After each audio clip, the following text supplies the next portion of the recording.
Gandang araw, ang ibabahagi ko sa inyo ngayong araw ay tungkol sa antas ng wika. Magbasa, makinig, matuto at magsaya. Ako si Binibining Menya.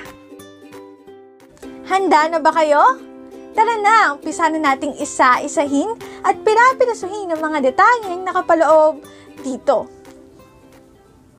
Maaari kong ibigay ang soft copy ng video na ito, mag-email ka lamang o kaya naman ay mag-message sa aking Facebook page.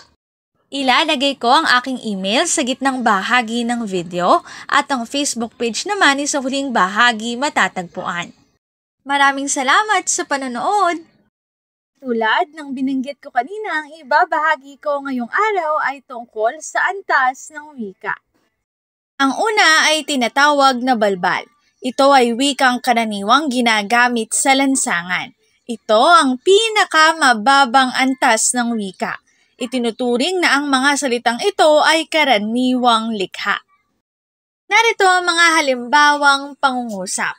Una, habang naghihintay, naisipan ko munang magbasa sa Wattpad at tumabi ako sa nakaupong lesbo na abala sa kanyang sipi sa pagtitext. Ikalawang halimbawang pangungusap, ang Gurangers talaga nakikiuso ring manood kina Piolo at Sara.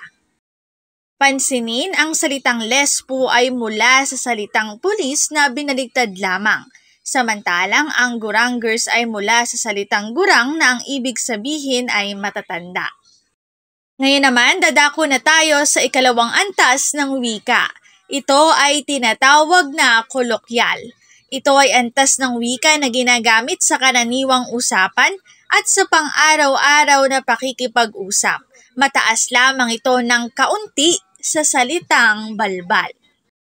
Wikang sinasalita ng pangkaraniwang tao ngunit bahagya lamang na tinatanggap sa lipunan.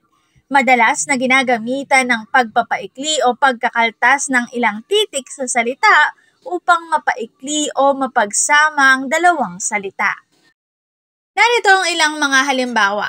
Paano mula sa paano, kailan mula sa kailan, at pre mula sa pare, at meron mula sa mayroon. Una ay balbal, ikalawa ay kolokyal, ngayon dadako na tayo sa ikatlo.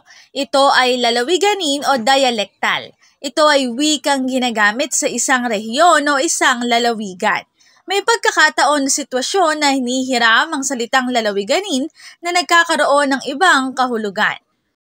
Narito ang mga halimbawa, ang salitang ambot mula sa salitang Bisaya na ang ibig sabihin ay ewan. Kaon mula sa salitang Bisaya na ang ibig sabihin ay kain. Para naman sa ikaapat, pambansa, salitang ginagamit sa mga paaralan at sa pamahalaan. Salitang naiintindihan ng lahat ng mamamayan sa bansa. Narito ang mga halimbawa, ina, ama, kaibigan, simbahan at upuan. Ang sumunod naman ay pampanitikan. Ito ang pinakamataas na antas ng wika na karaniwang ginagamit sa pagsulat ng akdang pampanitikan. Kabilang dito ang matatalinghagang salita at pahayag na nagbibigay ng pahiwatig, simbolismo at larawang diwa. Ito ang mga halimbawang parirala.